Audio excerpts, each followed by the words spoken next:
Word, Cosmic Family. What's the word, y'all? Hey, look, y'all, we gotta remember this, man. The devil is a trickster, right? We know that everything that comes from God is of good, right? It's holy, it's of righteousness, right? And a lot of times, man, when we in situations that are compromising, right? Like our trials and tribulations, when we are, just going through the mud, we often think that, damn, God, you are punishing me, right? For X, Y, and Z.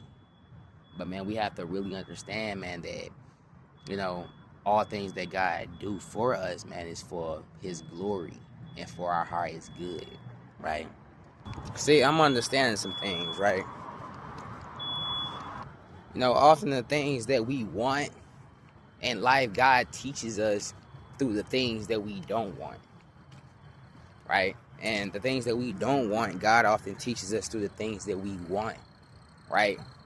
It's like this: life teaches us more about death than life itself, because you actually have to be a willing participant in life, right? And at some point in time, you'll come to it'll come to your thoughts like, damn, okay, I won't be alive forever, right? I won't be having this experience forever. So through life and in life, it teaches us about death. What we want, what we cherish so much, will teach us about, what we don't cherish, right? It's almost like in the wintertime, right? You never know how much you appreciate the summer, right?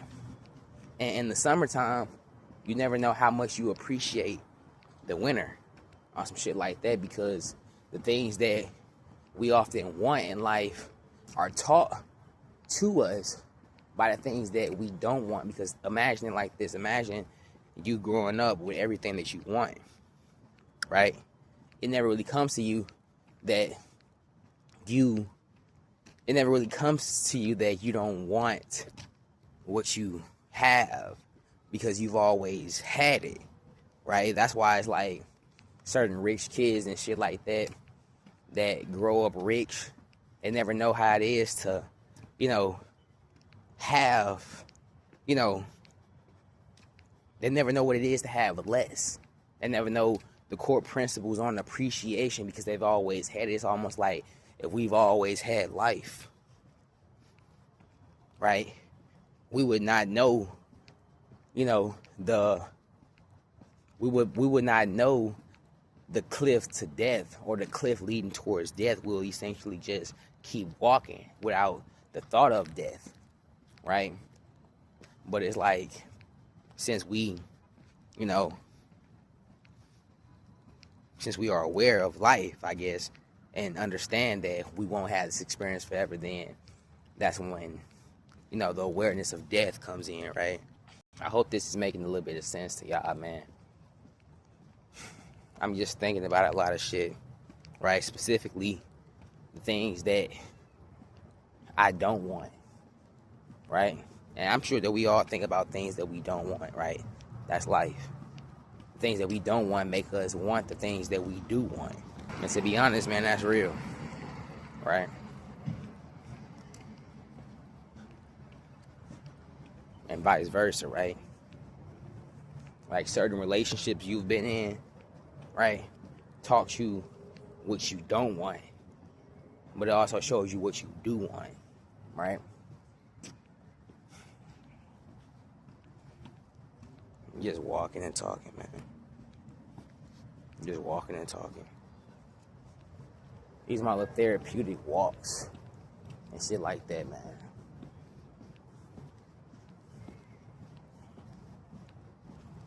I think like a lot.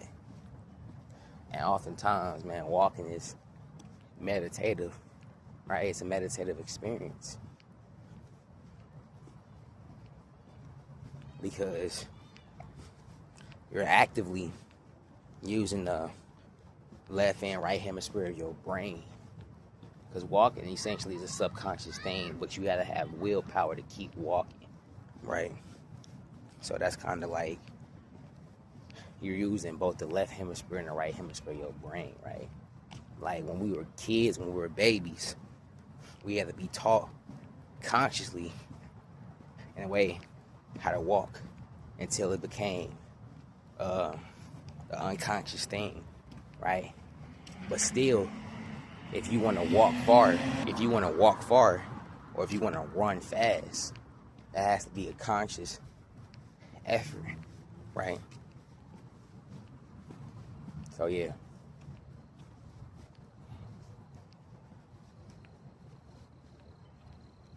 It's Christmas, by the way. And for some reason, I actually been having a lot of deep thoughts. I've been having a lot of deep thoughts today. I understand that today is essentially a 7-day, because today is the 25th, 2 plus 5 is 7.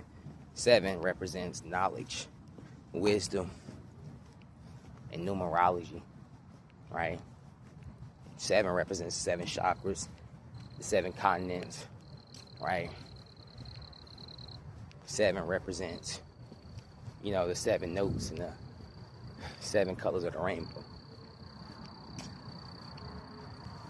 It's kind of like I'm just walking through memory lane, for real.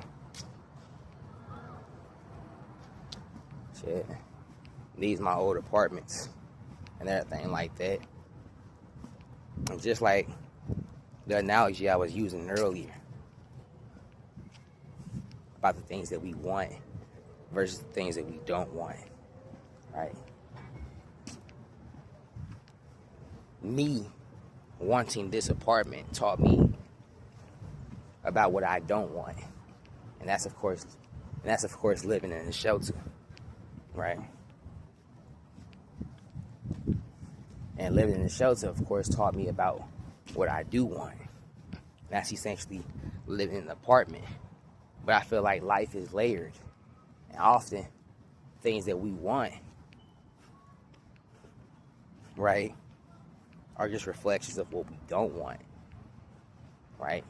I believe that there is layers in this shit, right?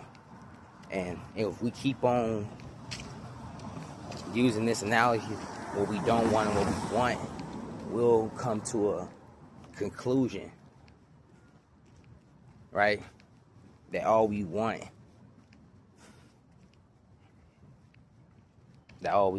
is what? Life, happiness.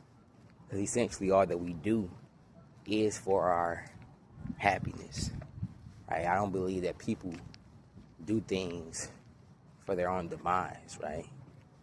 So I believe that the things that we do is for our happiness. And when we keep on going down the ladder of what we want and what we don't want, I think it's just a battle between good and evil, right? Essentially. Because like life comes down to 2 choices, yes or no.